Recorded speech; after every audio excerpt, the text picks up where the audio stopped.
has a dream, I believe, in some form or other. And I've always really appreciated the fact that my life was guided into show business. I feel it was really destiny, and God put me here, and I wanted to give something back. I felt that I've had a wonderful life versus the sort of life I might have had, you know, without being in the business and the industry and making a very good living. So I wanted to leave a bit of the history when I saw it being just sold and dissipated and foolishly not being saved. I really felt that it was my job. I took it on as my crusade and my passion.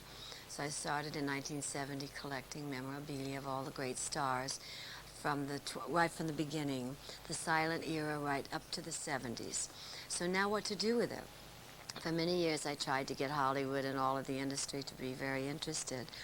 But there seems to be a great lack of interest in saving what we have done. Perhaps it's because the stars feel, well, Fred Astaire said, they should do it for me. I shouldn't have to bother with any of it. But if we don't do it, it won't be done. So I took it upon myself, and I'm very proud of this museum here in Las Vegas. Of course, I would rather it would have been in Hollywood, but that just could not be accomplished. Well, I didn't bother with Debbie Reynolds, but Debbie Reynolds was lucky enough to be in Singing in the Rain and How the West Was Won. So I have those two films because those were classic films, and I just was fortunate enough to be in them. But actually, I collected mostly. I didn't buy me.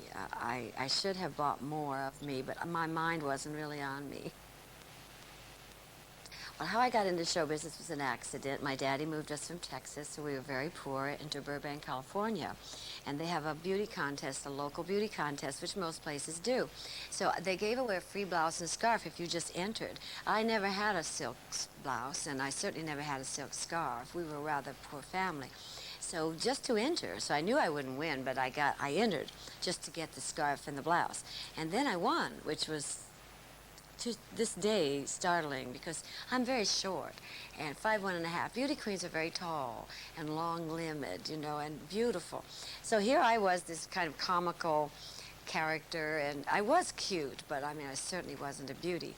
But I won, and Warner Brothers Talent Scout was there. They took me to Warner Brothers. I made a screen test, and they asked me, why did I want to be a movie star? Of course, I said I didn't. I wanted to be a gym teacher, and I said that in my screen test, and they thought I had to be completely crazy and perfect for show business if I didn't want to be a movie star. I was either making it up or, you know, they just thought I was a bit funny.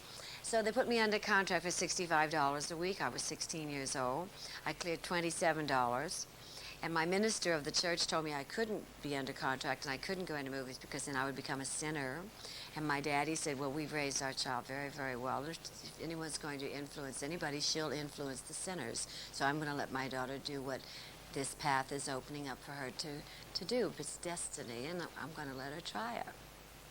When I first was called to go to L.B. Mayer's office, this was about the film Singing in the Rain. Now, I didn't know that, but I was called to his office, and you always get kind of frightened because Mr. L.B. Mayer was the most powerful studio executive of all. And he had his desk way up high, so he looked like a tall man because he was a short man. So when you walked in the office, you were always looking up at Mr. Mayer. And you sit down below in a little chair. And he said, now, Debbie, I'm putting you in the picture called Singing in the Rain. It's a musical, and you're going to have to dance very hard. Now, do you dance? And I said, no, sir, just sort of, sir. He said, well, you're going to have to learn.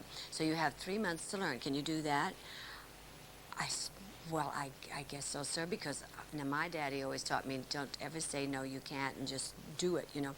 So I said, well, I guess so.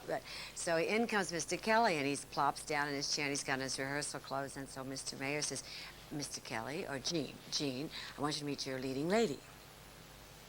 No, I don't go to the movies much. If you've seen one, you've seen them all. Oh, thank you. Oh, no offense. Movies are entertaining enough for the masses, but the personalities on the screen just don't impress me. Jean looked at me, you know, and it was like, I mean, here was this 18-year-old. He said, well, do you dance? I said, no, sir. Oh, he said, this is great. This is perfect. This is only the most difficult dance